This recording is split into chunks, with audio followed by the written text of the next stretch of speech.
ओम नमः शिवाय, जय महाकाल। आप सबको पता है कि सावन का बहुत ही पवित्र महीना चल रहा है और आ गई है सावन की एकादशी का दिन, जो कि इस दिन को बहुत विशेष, बहुत खास बनाती है। काफ़ी लोग परेशान रहते हैं, भैया हमारे परिवार में खुशियाँ नहीं आती हैं, कभी लड़ाइयाँ होती हैं, कभी हस्बैंड वाइफ में लड़ाई है, कभी धन की कमी है, कभी कष्ट बहुत ज़्यादा है ना। तो ये वीडियो आपके लिए है। पूज्य गुरु जी की कथा से सुन के बहुत अच्छे से बताऊँगा। सावन की एकादशी आ गई है, छोटा सा उपाय करिएगा, पूरा परिवार आपका हमेशा खुश रहेगा, ठीक है। लेकिन सबसे पहले आपको बता दूं, इस पूरी वीडियो में हम लोग 4 बहुत ही प्यारे से उपाय की बात करेंगे, जो कि एकादशी के दिन हम सबको ज़रूर करने चाहिए, ठीक है। चलो एक एक उपाय की तरफ बढ़ते हैं। जो सबसे पहला उपाय है ना, वो आपको बता दूं किन के लिए होगा, कि जिन भी हस्बैंड और वाइफ यानी कि पति पत्नी में हमेशा खिटपिट मची रहती है, कुछ ना कुछ तो लगा ही लगा रहता है, तो वो कर लेना। दूसरा, आप इस उपाय को वो लोग भी कर सकते हैं जिनको अपने परिवार में खुशियाँ चाहिए, कि हमारा परिवार कभी टूटे नहीं, एकता रहे, एक क्या बोलते हैं, एक बाइंडिंग हमारे घर में हमेशा बनी रहे, ठीक है। देखो क्या करोगे, स्क्रीन पर आपको दिख रहा होगा कुछ सिंदूर जैसा दिख रहा है, लेकिन ये सिंदूर नहीं है, ये क्या है, ये है कुमकुम। क्या, कुमकुम। आपको पता है एक बात, जब मैं एक फ़ोटो ढूंढ रहा था कुमकुम वाली, तो मैंने जैसे लिखा कुमकुम, तो मुझे कुमकुम भाग्य की पूरी फ़ोटोज़ आ गई, है ना। तो मैं कंफ्यूज हो गया कि मैं क्या ही लगाऊं। तो यहाँ पर आपको कुमकुम लेना होगा, बहुत ही थोड़ा सा। फिर हमें लेना होगा हल्दी। जब मैं बताऊं हल्दी, तो आपको खड़ी हल्दी लेकर के उसके बाद इस हल्दी को पीसना चाहिए, ठीक है। 2 सामान बस लेना है और आपको कुछ भी नहीं लेना। आपके घर में कहीं पर भी कोई विष्णु भगवान की फ़ोटो, मूर्ति, प्रतिमा हो, या फिर भगवान सत्यनारायण की फ़ोटो, मूर्ति, प्रतिमा हो, नहीं है, 5-10 रुपए में मार्केट में छोटा सा बड़ा सा पन्ना मिल जाएगा कैलेंडर के फॉर्म में, उसको ला करके रख लो, ठीक है। जो नियम बताऊंगा उस नियम को फॉलो करेंगे। आपके पास 2 चीज़ें हैं, ठीक है। पहली चीज़ कौन सी है, आपके पास पहला है हल्दी और दूसरा कौन सा है, दूसरा है कुमकुम, है ना। आपको क्या करना है, भगवान विष्णु के राइट पैर पे यानी कि दाहिने पैर पर आपको चढ़ाना होगा हल्दी। आपका दाहिना नहीं, भगवान का दाहिना। फिर से बोल रहा हूँ, ध्यान से सुनना। आपका दाहिना नहीं, आपका राइट नहीं, भगवान का राइट में, यानी कि भगवान विष्णु के या फिर भगवान सत्यनारायण के सीधे पैर पे, राइट पैर पे आपको हल्दी की 1 चुटकी चढ़ानी होगी, ठीक है। चढ़ा दिया।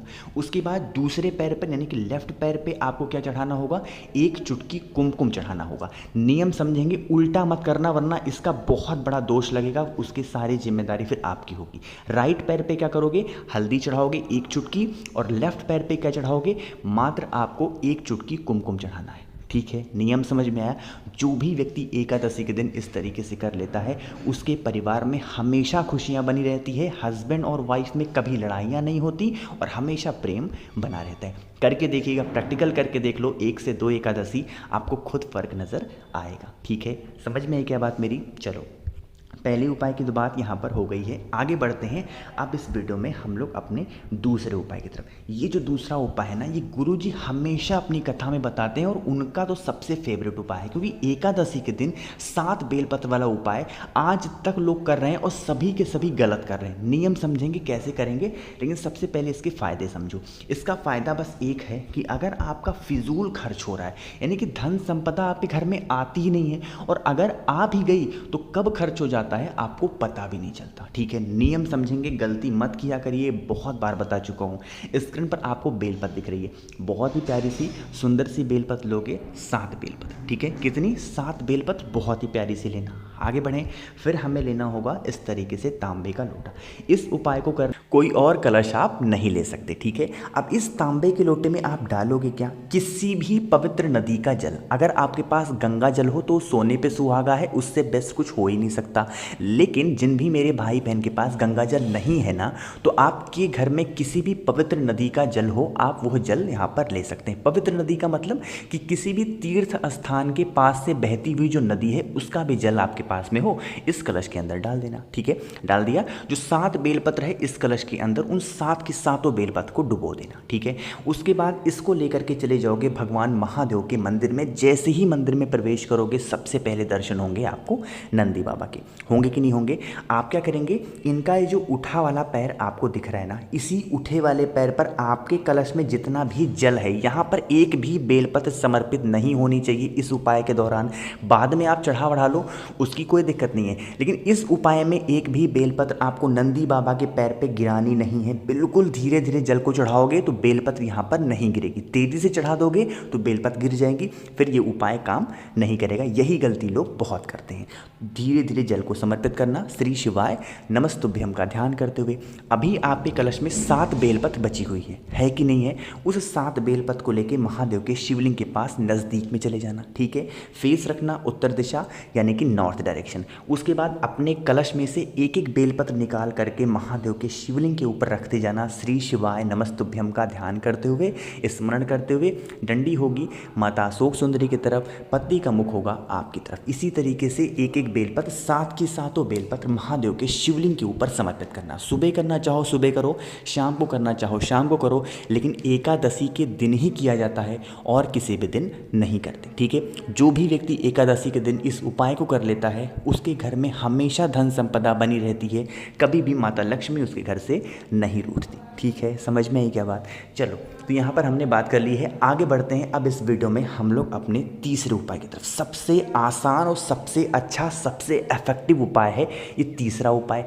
क्या करना होगा, देखो आपको यहाँ पर दिख रहे होंगे महादेव, है ना। इसके फ़ायदे कुछ है ही नहीं, जितने भी कष्ट होंगे आपके जीवन के ना, सारे कष्ट खत्म हो जाएंगे, इतना बड़ा है ये। क्या है, आपको पता है महादेव के शिवलिंग के ऊपर सावन का महीना चल रहा है, हम सभी जल जरूर चढ़ाएंगे, चाहे वो जो भी दिन हो। तो एकादशी का पवित्र दिन है, आप क्या करेंगे, 1 लोटा जल महादेव के शिवलिंग के ऊपर जब समर्पित करेंगे पूजन पाठ करने के बाद, तो 3 शब्द आपको वहाँ पर बोलने होंगे। वो कौन सा 3 शब्द हैं, वो है स्वधा स्वधा स्वधा। कई बार आपको बता चुका हूँ, कई बार फिर से आपको याद दिला दे रहा हूँ कि भूलना मत, इस काम को ज़रूर करना। जल चढ़ाने के बाद हाथ जोड़ करके या फिर 3 बार ताली बजा करके स्वधा स्वधा स्वधा, लास्ट में धा है धनुष वाला, स्वधा स्वधा स्वधा 3 बार जो भी व्यक्ति एकादशी के दिन जल चढ़ा करके बोल देता है, उसके जीवन के सारे कष्ट दूर हो जाते हैं, उसके घर की जो दरिद्रता है वो घर से बाहर निकल जाती हैं। बहुत इफेक्टिव है ये स्वधा का, 3 बार नाम करके देख लीजिएगा, बहुत फ़ायदा मिलेगा। समझ में आई क्या बात। चलो, 3 उपाय की तो बात हमने यहाँ पर कर ली है, आगे बढ़ते हैं इस वीडियो में। अब हम लोग अपने चौथे उपाय यानी कि आखिरी उपाय, क्योंकि भैया इस उपाय को करने के बेनिफिट क्या है, फ़ायदे क्या है, ये तो बता दो। देखो, इसके 2 फ़ायदे बहुत बड़े हैं। आज के टाइम पे ना हर इंसान सोचता है कि मेरी सरकारी नौकरी लग जाए, है ना।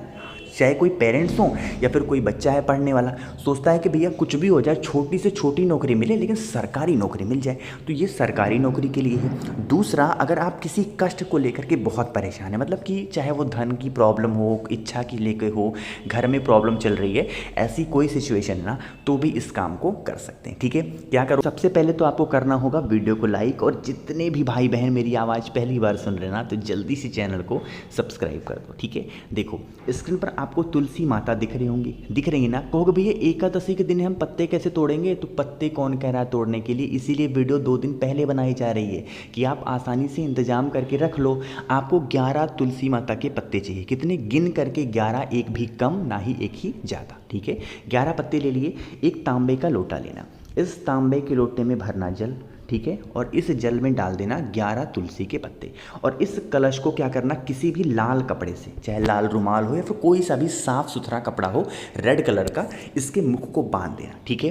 इस कलश को लेके चले जाओगे किसी भी देवता के मंदिर में, किसी भी देवता के, भगवान बजरंगबली के चले जाओ या फिर भगवान राम कृष्ण, कोई से भी भगवान का मंदिर आपके घर के आसपास हो, वहाँ चले जाओ। बस महादेव के मंदिर में नहीं जाना है उस कलश को लेके, ठीक है। समझ में ये बात। महादेव के मंदिर को छोड़ करके उस कलश को किसी भी देवता के मंदिर में ले जा करके रख देना, उनके सामने उस कलश को रखना, हाथ जोड़ करके विनती करना, प्रार्थना करना, जिस भी समस्या से परेशान हो, नौकरी नहीं लग रही है, नौकरी के लिए हाथ जोड़ना, कोई कष्ट के लिए परेशान हो, उस कष्ट के लिए हाथ जोड़ना, और प्रार्थना करने के बाद उस कलश को वहाँ से उठाना, और आपके घर के आसपास कोई सा भी पेड़ हो, इसीलिए मैंने यहाँ पर बहुत सारे पेड़ लगा रखे हैं कि आप कंफ्यूज मत हो, कोई सा भी पेड़, कैसा भी पेड़ हो, हरा भरा पेड़ हो, पूरा का पूरा कलश का जो जल होगा उसी पेड़ के नीचे डाल देना और चुपचाप अपने घर चले जाना। आपकी जो भी विशेष होंगी, जो भी कामनाएं होंगी, बहुत जल्दी पूरी होती हैं। और यह उपाय सिर्फ और सिर्फ एकादशी के दिन करते हैं। सुबह करना चाहो सुबह करो, शाम को करना चाहो तो शाम को भी कर सकते हैं। समझ में आई क्या बात? तो बहुत ही सुंदर सा उपाय था, कोशिश की मैंने अच्छा समझाने की। वीडियो पसंद आई हो तो लाइक कर सकते हैं। कुछ पूछना हो, नहीं समझ में आए, बिल्कुल परेशान ना हो, नीचे कमेंट में पूछिएगा, मैं पूरी कोशिश करूँगा रिप्लाई करने की। और जितने भी लोग मेरी आवाज़ पहली बार सुन रहे हैं, अचानक से चैनल पे आए हैं, तो चैनल को सब्सक्राइब करिएगा। ओम नमः शिवाय, जय महाकाल।